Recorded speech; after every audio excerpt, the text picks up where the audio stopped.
Hi dear friends, അസ്സലാമു അലൈക്കും. ഇന്ന് ഞാൻ ഷെയർ ആക്കുന്നത് തട്ടുകട സ്റ്റൈല് പഴംപൊരിയാണ് കേട്ടോ. അപ്പോൾ ഇത് ഈസി ആയിട്ട് നമുക്ക് തയ്യാറാക്കാം. അപ്പം എല്ലാവരും പറയുന്നതാണ് നമ്മൾ വീട്ടിലുണ്ടാക്കുന്ന പെർഫെക്റ്റ് ആയിട്ട് കിട്ടുന്നില്ല എന്നൊക്കെ. അപ്പം ഇതുപോലെ ഒന്ന് ട്രൈ ചെയ്ത് നോക്കൂ.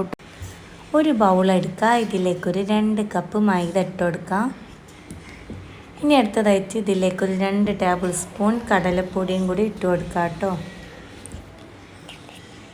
ഇനി അടുത്തതായിട്ട് മധുരത്തിന് ആവശ്യമായിട്ടുള്ള പഞ്ചസാര ചേർത്ത് കൊടുക്കുക. ഞാനിവിടെ ഒരു 4 ടേബിൾ സ്പൂൺ പഞ്ചസാരയാണ് എടുത്തിട്ടുള്ളത്. ഞാനിവിടെ 3/4 കിലോന് പഴമാണ് കേട്ടോ എടുത്തിട്ടുള്ളത്. ഇനി അടുത്തതായിട്ട് ഇതിലേക്ക് മധുരം ഒന്ന് ബാലൻസ് ചെയ്യാനുള്ള ഒരു നുള്ളു ഉപ്പ് പൊടിയും 1 ടേബിൾ സ്പൂൺ അരിപ്പൊടിയും കൂടി ചേർത്ത് കൊടുക്കുക കേട്ടോ. പിന്നെ ഒരു 3 ഏലക്കായ് ചതച്ചതും 1 നുള്ളു ബേക്കിംഗ് സോഡയും കൂടി ചേർത്ത് കൊടുത്തിട്ട് നല്ലപോലെ ഒന്ന് മിക്സ് ചെയ്ത് കൊടുക്കുക കേട്ടോ.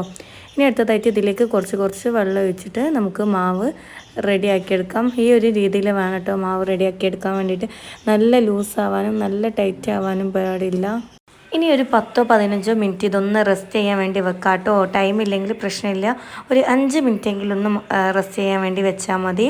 പിന്നെ ഇല്ലേ, നമ്മുടെ മാവ് നല്ല ലൂസായാലും നമ്മുടെ പഴത്തിൻ്റെ മുകളിൽ അത് പിടിക്കൂല, അതുകൊണ്ടാണ്.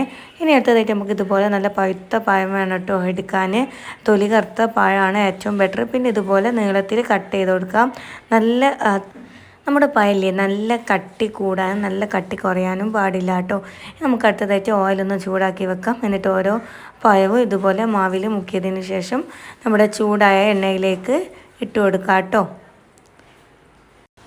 ഓരോന്നായിട്ട് ഇട്ട് കൊടുത്തതിന് ശേഷം ഇതിൻ്റെ അടിഭാഗം ഒന്ന് കളറ് മാറി വരുമ്പോൾ നമുക്ക് തിരിച്ച് മറിച്ചിട്ടിട്ട് ഒന്ന് ഫ്രൈ ചെയ്തെടുക്കാം കേട്ടോ.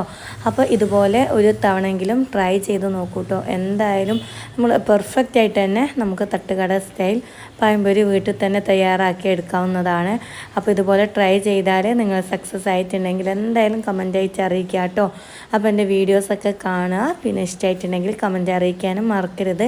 അപ്പോൾ സബ്സ്ക്രൈബ് ചെയ്യാണ്ട് വീഡിയോ കാണുന്ന ആൾക്കാരാണെങ്കിൽ ഒന്ന് സബ്സ്ക്രൈബ് ചെയ്തിട്ട് സപ്പോർട്ട് ചെയ്യുക, ലൈക്ക് ചെയ്യുക, ഷെയർ ആക്കുക.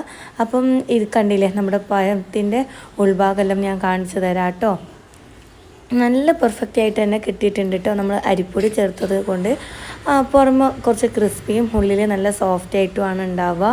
അപ്പം കണ്ടില്ലേ, ഈ ഒരു രീതിയിലാണ് നമ്മുടെ പഴംപൊരി റെഡിയായി കിട്ടിയത്.